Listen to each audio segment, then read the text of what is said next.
Wake Up Carolina on the iCorridor Talk Network. Pete Hegseth is with us. Pete is a co-host of Fox and Friends Weekend. He is an Army veteran of Afghanistan, Iraq, and Guantanamo Bay. Holds 2 Bronze Stars and Combat Infantryman's badge for his time overseas. He still serves as an Army Major. Pete, good afternoon. How are you? I'm doing great. Thanks for having me. And it absolutely is essential that the media play a role in informing the public. From your perspective as an employee of Fox News, what is your role? What is your responsibility? And how do you feel about where we are today? Well, if only the media fulfilled its role of informing you with the straight news, which, except for the Fox News Channel and our news division, rarely happens anywhere else. We took a brief pause where I appreciate your intro. I think there was an immediate consensus about what is this? What do we do medically?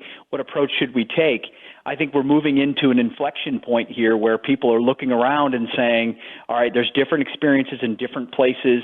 The devastation on the economic and personal human side could be much deeper than anyone anticipated. So we better look at a plan that considers that and quickly. And so I think our role in the media is to report the information so people have it, but then also provide analysis and commentary, and that's certainly what I'm charged with doing. Hey, what are people feeling? What are their anxieties? What information do they need? And where are politicians either overstepping their bounds or not doing enough? And obviously we're having a giant conversation about that between the president and certain governors who are taking, in my mind, very draconian and unnecessary measures, and you're starting to see the people rise up and say, hey, why are you shutting down? You know, the liquor stores and the weed dispensaries are open, but I can't go to church, and it's not. I can't protest what I think is wrong in this country. And if there's anything American, it's freedom of speech and assembly and religion. And so there's a huge debate going on right now. And Pete, there's also a debate about federalism. From the president's office to the governors, to differing governors with different sets of circumstances on the ground. I was looking today before we went on the air, 34,000 or so deaths all over America. About 20,000 of those deaths are in New York and New Jersey. As people in South Carolina, we would expect those governments to respond in a very different sort of way than in South Carolina, where we've got about 3,500 total cases and around 100 deaths in a state of 5.1 or 2 million people. What are we missing as South Carolinians when we question why so much of our business community has been placed on restriction, so to speak? You're not missing anything. I think part of we were talking about the media. I think there is a lot of nasal gazing going on right now, navel gazing, because the media is headquartered in the New York, New Jersey area, and so they look around at their own life and pretend like they're the center of their own world anyway. Usually, humility is not a common attribute in the media, and so they're reporting it as if the whole country's going through the same thing at the same time. And I think ultimately, what states need to do are make the best for their people, and that's why I appreciate what the president has done. It's kind of a dual track thing. Hey, the states are going to run it, but the federal government will step in if it's being too draconian or not serious enough. So that's where local leadership is best. And if we can, the more places we can open up, the better. And you can't hide behind distancing and a mask and closing every store forever. So how can we responsibly reopen? Pete, what do you think Fox News' role and responsibility is? I mean, this thing has really become a partisan issue, and I look at polling every day. I think I looked at a Monmouth poll or a Gallup poll yesterday afternoon, and Republicans have one feeling about this. They do believe we're in the middle of an extreme government overreach. The Democrats are more sympathetic to the government being in charge and controlling more aspects of the private sector than folks like me and you are comfortable with. But what do you make about the political boundaries or the political lines that are drawn, even in the way we respond to a pandemic? Well, we have these brief moments where we come together and everyone kind of says, well, will this be that moment? The reality is the left and the right see the world fundamentally differently. And in this case, there's a Republican president who's proven to be himself a federalist and a conservative, yet he's taking these measures at the advice of his medical experts. And I think a lot of people, conservatives who would reflexively push back against that, give him a moment to determine whether that's the best course of action. I mean, at Fox News, listen, we carry the president's press conferences live. We carry a lot of the stuff live. We carry Governor Cuomo's stuff live because ultimately hearing from the source is the best thing to do. Some other networks don't necessarily do that. But you turn on MSNBC or CNN, they're having an entirely different conversation than at the Fox News channel. It's the only place conservative commentary exists. But I also think it's a place where there is a true balance. You hear both sides. Our reporters are trying to get to the bottom of every single story without all the left-wing bias that infects everybody else. So I think Fox plays an indispensable role right now. And I know I take very seriously going on the air, reporting the info, but also speaking to the anxieties that I have and other people have about when my government gets this big and this powerful. I'm wary of that. And I believe that common sense is a deep reservoir for the American people. And we should have the choice as free people to make prudent decisions for us and our families. And when you watch entire businesses and communities be crushed by this, they look around and say, wait, Walmart is selling the exact same item that I would sell, yet I can't be open and Walmart is hiring people. At what point does that become, I mean, that's a very real dichotomy we're seeing right now, and politicians better have an answer for it.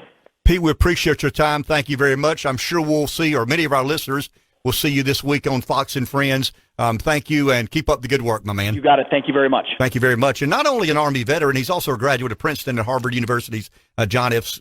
Kennedy School of Government. So got 7 kids. Yeah, 7 kids. Wow. Yeah.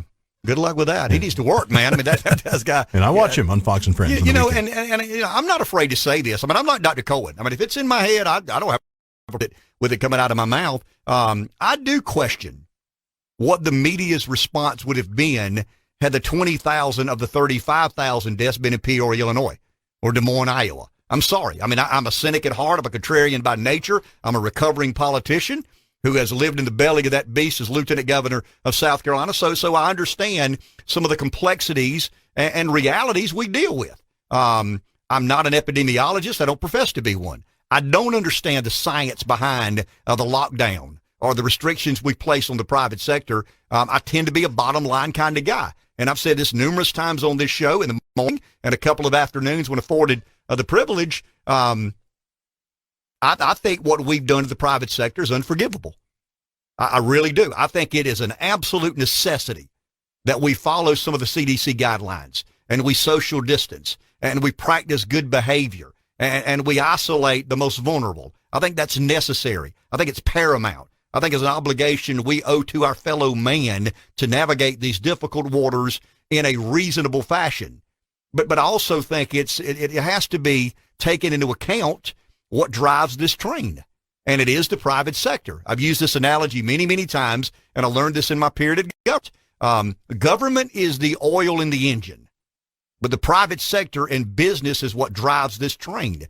It's what affords us all the opportunities imaginable to create these wonderful lives we all enjoy, and that is to earn our keep. And I think Dr. Cohen agrees with that. I think Tom Taylor agrees with that. It's obvious that Pete Hegseth agrees with that. And I think to find a place of balance is incredibly difficult when we're dealing with something that kills people. I mean, we're not talking about missing the next Netflix movie. We're talking about life and death. But we're also talking about a crippling effect to the private sector where people have staked their livelihoods, and they need to be at work. They need to figure out a way to provide for their family. Once again, I don't hang out in laboratories. I mean, I'm not in doctors' lounges. I'm not real familiar with that.